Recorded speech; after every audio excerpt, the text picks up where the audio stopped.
Assalamualaikum warahmatullahi wabarakatuh. Ibu Kepala SMP Negeri Songo Mojokerto ingkang kinurmatan, Bapak Ibu guru, para wali murid saha para karyawan ingkang kula hormati, mboten kesupen para kanca-kanca ingkang kula tresnani. Ingkang kapisan sumangga kita sesarengan ngaturaken puji syukur dumateng Gusti Allah ingkang sampun kersa paring kanugrahan lan kasarasan saengga kula lan panjenengan sedaya saged nyawiji raos ing wanci papan punika kanthi mboten kekirangan satunggal punapa. Sholawat ugi salam mugia tansah diaturaken dumateng Kanjeng Nabi Agung Muhammad sallallahu alaihi wasallam ingkang sapangatipun tansah kita rantos ing dinten pungkasan mangke. Salajengipun kula Apriando Triwijayanto ingkang titiwanci kajibot dados pranatacara ngadharaken rantamaning adicara perpisahan ing dinten punaka.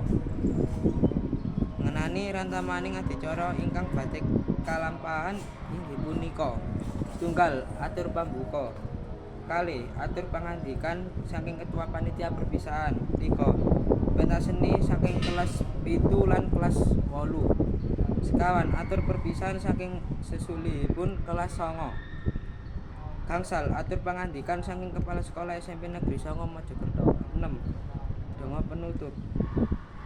Adicara kaping pisan inggih menika pembuka sumangga kula lan panjenengan sedaya kita buka adicara dinten punika kanthi maos waosan basmalah sesarengan matur nuwun.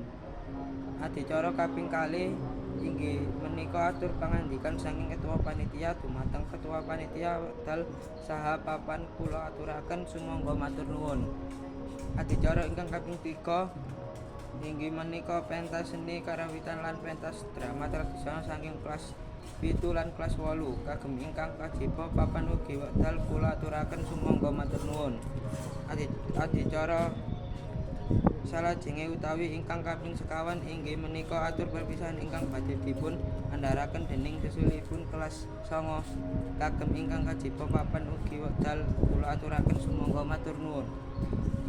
Adicara salajengipun inggih menika atur pangandikan saking kepala sekolah SMP Negeri Songo Mojokerto dumateng Ibu Kepala Sekolah papan ugi wekdal kula aturaken sumangga matur nuwun. Adicara ingkang pungkasan inggih menika donga sarta penutup. Sumangga kita pungkasi adicara ing siang menika kanthi waosan hamdalah kanthi sesarengan. Alhamdulillahirabbil alamin, matur nuwun.